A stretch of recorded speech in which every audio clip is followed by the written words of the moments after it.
കൂട്ടുകാരി അപ്പൊ നമ്മൾ പറമ്പിലേക്ക് വന്നിട്ടില്ല കേട്ടോ. അപ്പൊ ആ പറമ്പിലേക്ക് വന്നപ്പോഴാണ് നമ്മുടെ ഒരു കൊല നന്നായിട്ട് 2 പടലുകളും നന്നായിട്ട് പഴുത്തിട്ട് കിളികളൊക്കെ കുറച്ച് കഴിച്ചിട്ട്. അപ്പൊ നമുക്ക് ഇനി അത് വെട്ടിയില്ല എന്നുണ്ടെങ്കിൽ അത് അവിടെ നിന്നിട്ട് കിളികൾ ഫുൾ തന്നെ ഇവിടെ നമുക്ക് ഒരുപാട് കിളികൾ അതുപോലെ വവ്വാലിന്റെ ഒക്കെ ശല്യമൊക്കെ ഉള്ളതുകൊണ്ട് നമുക്കിത് അത് കിട്ടില്ല. അപ്പൊ നമുക്കത് വെട്ടിയെടുക്കാന്ന് വിചാരിച്ചു. അപ്പൊ അതിന് കൂടെ തന്നെ ഒരുപാട് കൊലകൾ നന്നായിട്ട് മൂത്ത് നിൽക്കുന്നുണ്ട്. അപ്പൊ ഇത് പൂജക്കദളിയുടെ കൊലയാണ്. അപ്പൊ പൂജക്കദളി നമ്മൾ കൂടുതലായിട്ട് നമ്മുടെ അമ്പലത്തിലെ ആവശ്യങ്ങൾക്ക് പൂജയ്ക്കൊക്കെ വെട്ടിയെടുക്കാറുള്ള ഒരു കൊലയാണ്. അപ്പൊ അമ്പലത്തിൽ മെയിൻ പരിപാടിയൊക്കെ നമ്മളിപ്പോൾ കഴിഞ്ഞിട്ടുണ്ടായി. അപ്പൊ ഒരുപാട് കൊലകൾ മൂത്ത് നിൽക്കുന്നത്. അപ്പൊ നമുക്ക് എല്ലാ കൊലവും നമുക്ക് വെട്ടുന്നില്ല. എന്തായാലും ഒരു പഴുത്ത കൊലയുണ്ടല്ലോ. അപ്പോൾ 2-3 പടലെ പഴുത്ത് പറഞ്ഞു ആ ഒരു കൊല നമുക്ക് നന്നായിട്ട് വെട്ടിയെടുക്കാം. അതേപോലെ നമുക്ക് നല്ല രീതിയിൽ തണുത്ത കാറ്റൊക്കെ വീശുന്നുണ്ട്. അപ്പൊ നല്ല ക്ലൈമറ്റ് തന്നെയാണ്. അപ്പൊ നമുക്ക് സമയം കളയാതെ നമുക്ക് ആ കൊലൊന്ന് വെട്ടിയെടുക്കാം അല്ലെ.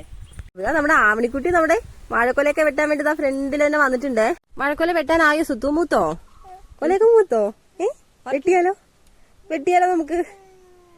അപ്പൊ നമുക്ക് വെട്ടാനുള്ള കൊല ഇതല്ലാട്ടോ. ഇത് വേറൊരു പൂജക്കദളിയുടെ കൊലയാണ്. അപ്പൊ ഇത് മൂക്കുന്നതേ ഉള്ളൂ. അപ്പൊ എന്തായാലും നമുക്ക് വെട്ടാനുള്ള കൊല ഞാൻ കാണിച്ചു തരാം.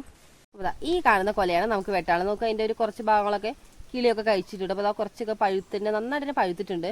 അത് അതിനോട് ചേർന്ന് തൊട്ടടുത്ത് വേറെ ഒരു കൊലയാണ്. അപ്പോൾ ഇത് മൂത്തിട്ടേ ഉള്ളൂ. അപ്പോൾ അത് പഴുത്തിട്ടൊന്നുമല്ല. അപ്പോൾ എന്നാലും അത് നമ്മളിപ്പോൾ വെട്ടുന്നില്ല. അപ്പോൾ ഇതേപോലെ തന്നെ താഴെയും കുറച്ച് കൊലകളൊക്കെ ഉണ്ട്.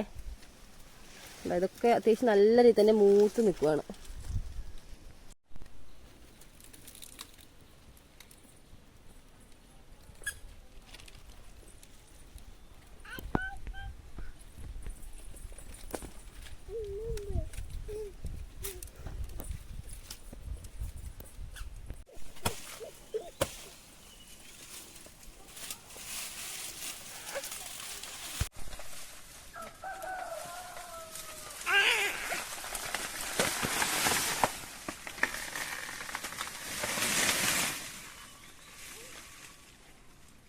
നമ്മുടെ കൊലയൊക്കെ വെട്ടിയെടുത്തിട്ടുണ്ട്. അപ്പൊ താട്ട് നമ്മുടെ പൂജക്കദളിയുടെ കൊല നമുക്ക് നല്ല രീതിയിൽ വിണ്ട് പൊട്ടിയിട്ടുണ്ട്. നല്ല മൂത്ത് ആ ഒരു കൊല തന്നെ നിന്ന് പഴുത്തുകൊണ്ട് തന്നെ നമുക്ക് നല്ല രീതി ഈ ഒരു ഭാഗമൊക്കെ വിണ്ട് പൊട്ടിയിട്ടുണ്ട്. അതേപോലെ തന്നെ കുറച്ച് കിളി കഴിച്ചിട്ടുണ്ട്. അപ്പൊ കിളി കഴിച്ചതൊക്കെ കളഞ്ഞിട്ട് നമുക്ക് വേണ്ട നല്ല കൊല മാത്രമായിട്ട് നമുക്ക് എടുക്കാം. അതേപോലെ തന്നെ ഈ പൂജക്കദളിയുടെ പഴം നല്ല ടേസ്റ്റ് തന്നെയാണ്. അപ്പൊ ഇത് പഴുത്ത് കഴിഞ്ഞാൽ നല്ല മണാട്ടാകുമ്പോ ഒരു റൂമിൽ വെച്ചിട്ട് പഴുപ്പിക്കുകയാണെന്നുണ്ടെങ്കിൽ തന്നെ ആ ഒരു റൂം ഫുള്ളായിട്ട് ഈ ഒരു പഴക്കൊല കഴിയണവരെ ഭയങ്കര സ്മെൽ തന്നെ ആയിരിക്കും.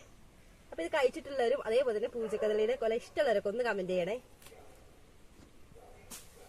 അപ്പൊ എന്തായാലും നമുക്ക് ഈ ഒരു കൊല കൊണ്ടുവന്ന് വീട്ടിൽ പോട്ടെ. കാരണം നല്ല രീതിയിൽ വെയിലുണ്ട്. അപ്പൊ എന്തായാലും നമുക്ക് പതുക്കെ ഒന്ന് വീട്ടിൽ പോകണം. അത്യാവശ്യം വെയിറ്റ് ഉണ്ട് ഈ ഒരു കൊല.